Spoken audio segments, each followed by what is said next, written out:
Depuis 10 jours, la République centrafricaine accueille des ressortissants étrangers expulsés par Washington.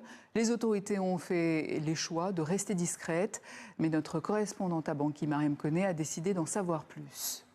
Malgré la discrétion des autorités et l'opacité qui entoure l'arrivée de ces migrants, nous avons pu collecter certaines informations. Nous savons par exemple que ces migrants sont logés dans le centre de Bangui, dans 2 sites différents, selon certaines sources. D'après nos informations, ils seraient 17. On sait qu'au moins 2 Iraniennes figurent parmi eux, étant donné que leurs avocats s'étaient exprimés avant leur expulsion vers Bangui. Les migrants sont désormais en situation régulière.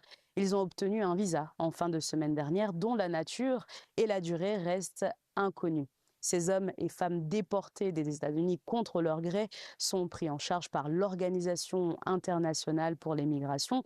En contrepartie, l'institution rattachée aux Nations Unies bénéficie d'un financement américain de 85 millions de dollars. En revanche, la contrepartie obtenue par les autorités centrafricaines, elle, reste à ce jour inconnue. À ce stade, ni les autorités centrafricaines ni l'OIM ne se sont exprimés publiquement à ce sujet. Pour rappel, le 12 juin, les États-Unis ont expulsé vers Bangui des migrants vivant sur leur territoire, faisant de la République centrafricaine l'un des pays africains ayant accepté ce dispositif controversé consistant à transférer des étrangers parfois menacés de mort dans leur pays d'origine vers des pays tiers.